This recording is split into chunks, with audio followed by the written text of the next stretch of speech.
Ini adalah salah satu rangkaian dari perjalanan kami ziarah di daerah Jawa Tengah dengan teman-teman santri Pondok Pesantren Hidayatul Mustaqim. Adapun tujuan terakhir kami di sini adalah di makam Sunan Pandan Aran yang terletak di Desa Paseban, Kecamatan Bayat, Kabupaten Klaten, Jawa Tengah.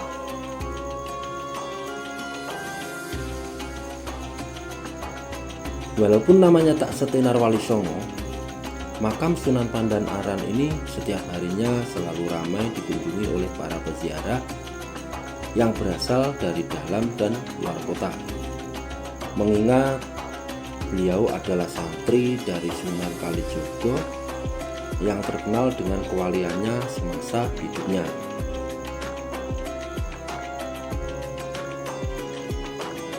Komplek makam Sunan Pandan Aran berlokasi di sebuah bukit dengan di bagian dasar terhadap makam umum sampai anak tangga, lalu kompleks makam utama berlokasi di puncak bukit.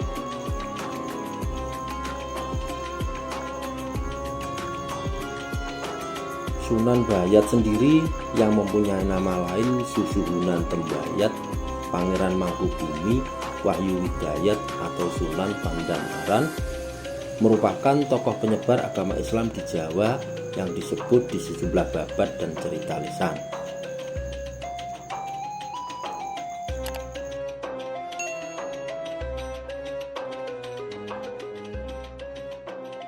Assalamualaikum warahmatullahi wabarakatuh. Sahabat-sahabat saya yang dirahmati Allah, ini adalah tujuan terakhir saya dari serangkaian acara ziarah wali yang ada di Provinsi Jawa Tengah. Dan saat ini saya berada di makamnya Sunan Pandan Aran yang terletak di Kabupaten Klaten. Jadi seperti biasanya nanti saya akan masuk ke makam, kemudian mengulas area makam tersebut, kemudian juga mengulas bagaimana sejarah dan cerita Sunan Pandan Aran di masa kehidupannya sampai menghabiskan umurnya di daerah Klaten sini. Jadi teman-teman jangan beranjak dulu, tetap ikuti perjalanan saya kali ini sampai akhir. Oke, Assalamualaikum warahmatullahi wabarakatuh.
Untuk menuju ke makam Sunan Bayat, kita harus melalui ratusan anak tangga yang sangat menanjak.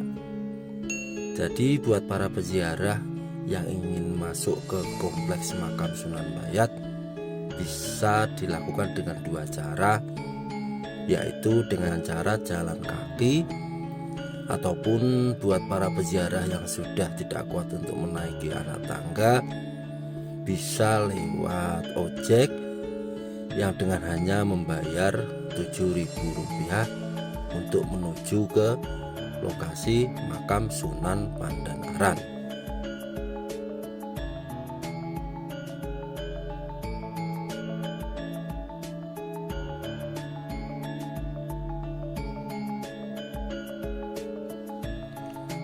Di samping kanan dan kiri tangga, para peziarah bisa melihat para pedagang yang berjualan mulai jenis cenderamata, kemudian juga ada baju, kemudian juga oleh-oleh yang menjadi ciri khas daerah Bayat.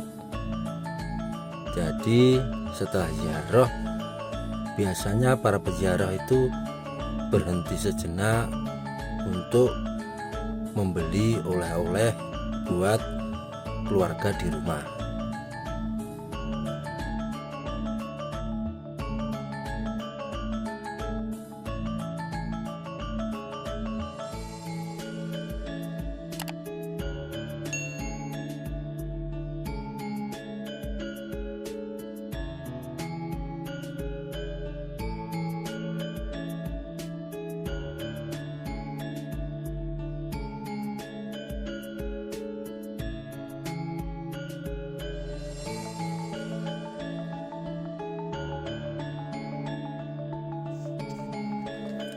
Setelah melewati ratusan anak tangga, biasanya para peziarah beristirahat dulu sebentar di sebuah masjid yang letaknya setelah pintu masuk dari makam Sunan Pandanaran.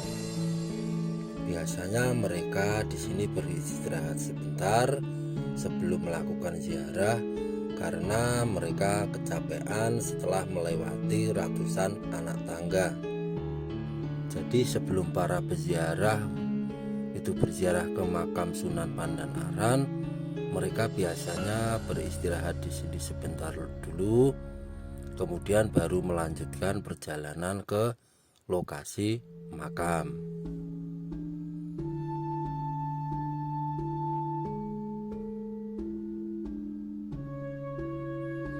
Untuk menuju ke lokasi makam, kita harus melalui 7 buah gapura, di mana gapura pertama sampai gapura keempat itu bentuk dan coraknya serta ukirannya itu masih kental dengan budaya Hindu. Kemudian gapura yang kelima sampai ketujuh itu sudah berarsitektur Islam, mana itu menggambarkan bahwa dulunya di daerah sini masyarakat sekitar itu kebanyakan beragama Hindu. Kemudian sejak datangnya Sunan Pandanaran ke sini, akhirnya masyarakat sini banyak yang memeluk agama Islam.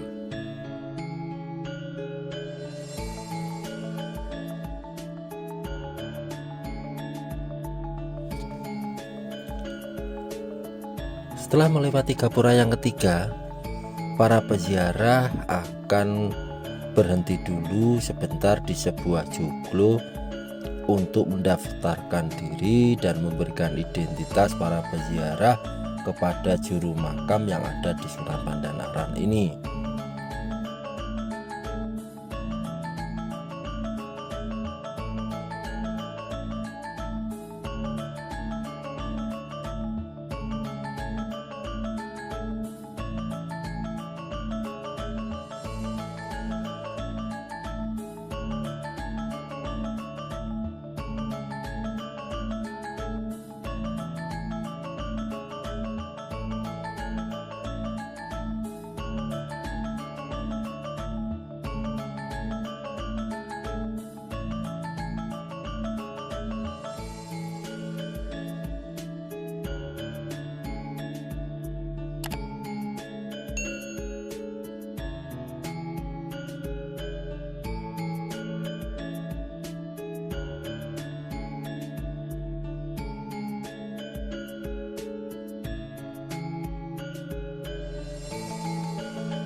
Mengenai kisah hidup Sunan Pandanaran itu sendiri, ceritanya sekitar abad ke-16 Masehi, hiduplah seorang bupati yang bernama Pangeran Mangkubumi yang memerintah di daerah Semarang. Ia adalah putra dari bupati pertama Semarang, Haryo Madyo Pandan. Sepeninggal ayahandanya, Pangeran Mangkubumi menggantikan kedudukan sang ayah sebagai bupati kedua Semarang dengan gelar Ki Ageng Pandanaran.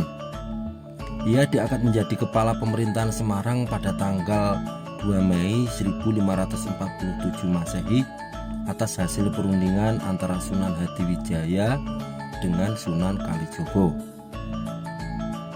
Sebagai kepala pemerintahan, Ki Ageng Pandanaran melanjutkan usaha yang telah dirintis oleh sang ayah. Di sela-sela kesibukannya mengurus tugas-tugas pemerintahan, ia juga giat mengembangkan kegiatan sebagai kepala pemerintahan. Ki Ageng Pandanaran melanjutkan usaha yang telah dirintis oleh sang ayah.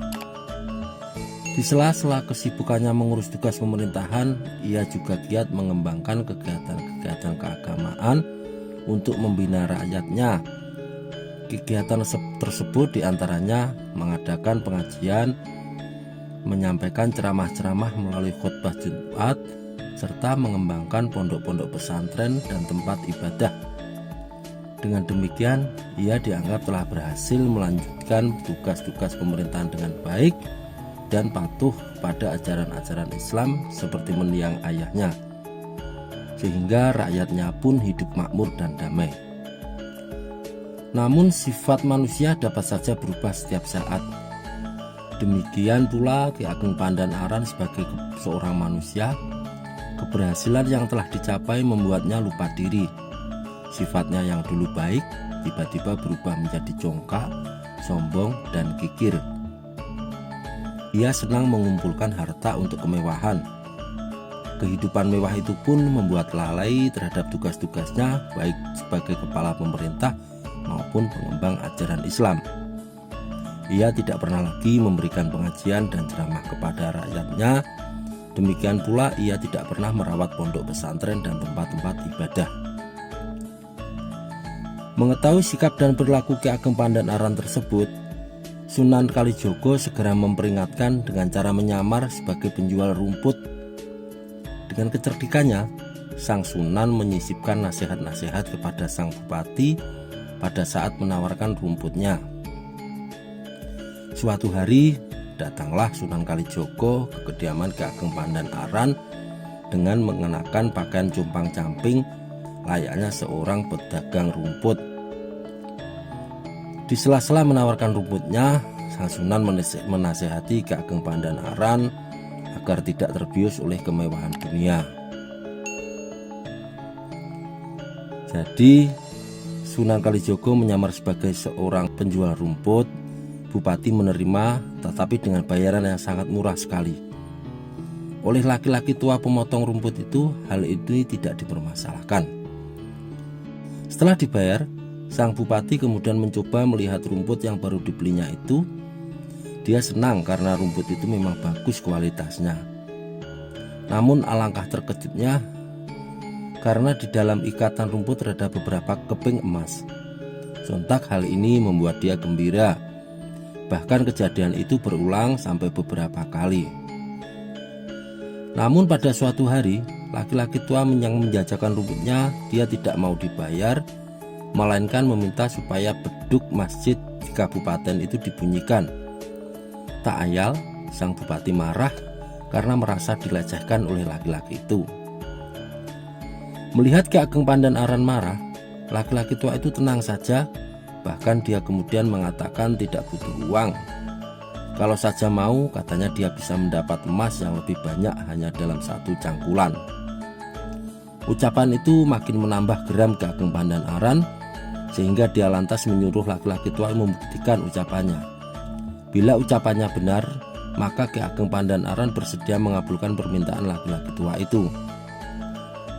Dengan disaksikan para pejabat dan prajurit kadipaten, pria tua itu pun meraih cangkul untuk membuktikan ucapannya. Benar saja, dengan sekali cangkul, tanah di pondopo terangkat dan terlihat bongkahan emas berkilauan. Kemudian bupati tertunduk menangis dan sungkem di bawah laki-laki tua itu. Apalagi setelah mengetahui bahwa dia adalah Sunan Kalijogo, maka dia memutuskan untuk mengabdi sebagai murid. Dan Sunan Kalijogo mengatakan, kalau sang bupati ingin jadi muridnya, maka dia harus menemuinya di Gunung Jabal Kat. Karena itulah Ki Ageng Pandanaran kemudian memutuskan untuk meninggalkan rumahnya dan memilih menyusul Sunan Kalijogo untuk menebus segala dosa yang telah dilakukan. Dengan tekad yang kuat ingin belajar ke agama, Ki Ageng Pandan Aran akhirnya menyerahkan jabatannya sebagai Bupati Semarang kepada adiknya. Setelah itu, ia bersama istrinya meninggalkan Semarang menuju Gunung Jabal Kat. Namun ia lupa mengingatkan istrinya untuk tidak membawa harta benda sedikit pun. Naluri sebagai seorang wanita, sang istri memasukkan seluruh perhiasan dan uang dinarnya ke dalam tongkat yang akan dibawanya. Dalam perjalanan, sang istri selalu tertinggal jauh di belakang suaminya karena keberatan membawa tongkatnya yang berisi harta benda. Ki Ageng Pandan Aran pun baru menyadari hal tersebut setelah mendengar istrinya berteriak minta pertolongan. Mendengar teriakan itu, Ki Ageng Pandan Aran segera berlari menolong istrinya.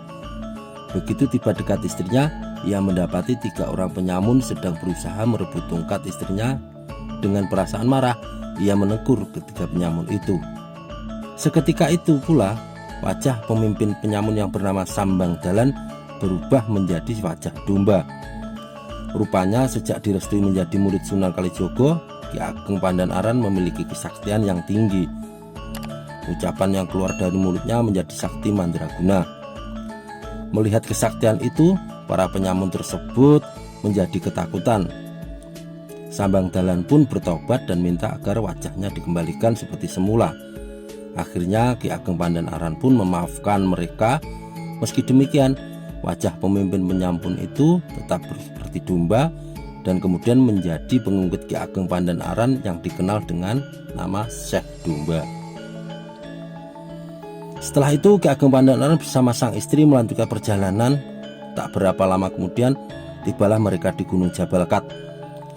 Kedatangan mereka disambut baik oleh Sunan Kalijogo. Sejak itulah Ki Ageng Pandan Aran berguru kepada Sunan Kalijogo.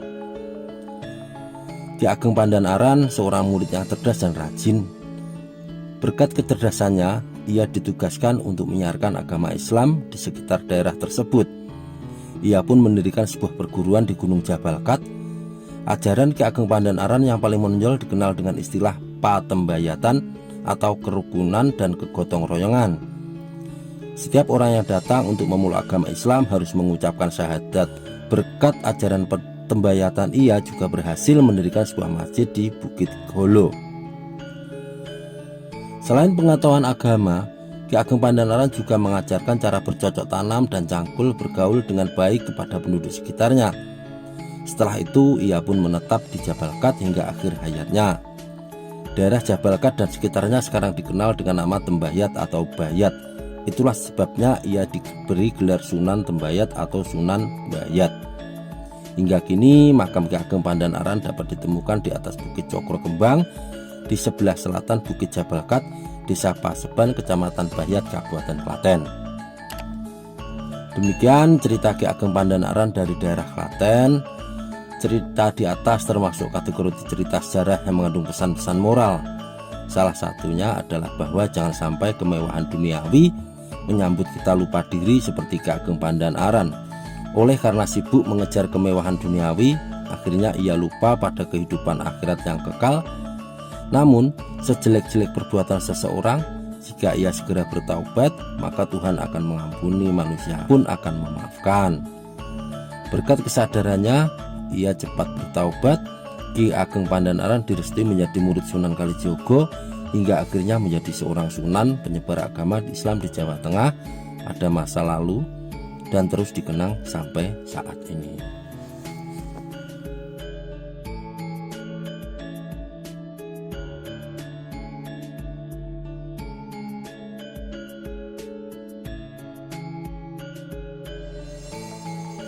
Di dalam cungkup makam Sunan Pandan Aran, kita bisa melihat beberapa makam di situ, dan salah satunya di situ ada 2 istrinya yang bernama Nyi Ageng Kaliwungu dan satunya Nyi Ageng Rakitan. Serta kita bisa melihat makam Pangeran Jiwo, yakni putra Sunan Pandan Aran, di mana Pangeran Jiwo itu dibawa oleh Sunan Pandan Aran menuju ke Tembayat saat dia masih bayi, saat digendong oleh ibunya Nyi Ageng Kaliwungu.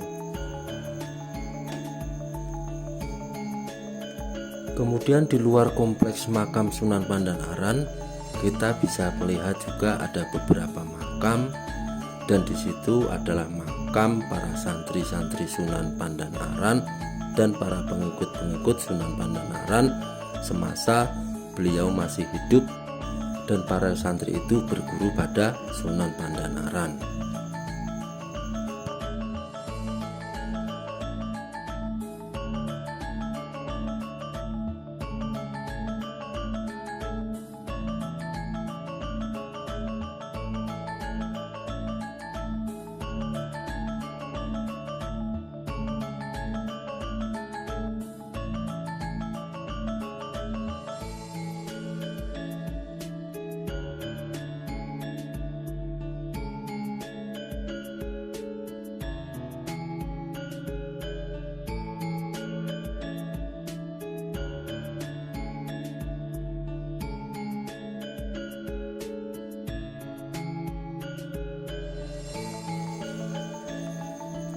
Demikianlah kisah tentang kehidupan Sunan Pandanaran sampai beliau mengakhiri hidupnya di daerah Paseban, Klaten, serta keberadaan beberapa makam yang ada di kompleks makam Sunan Pandanaran.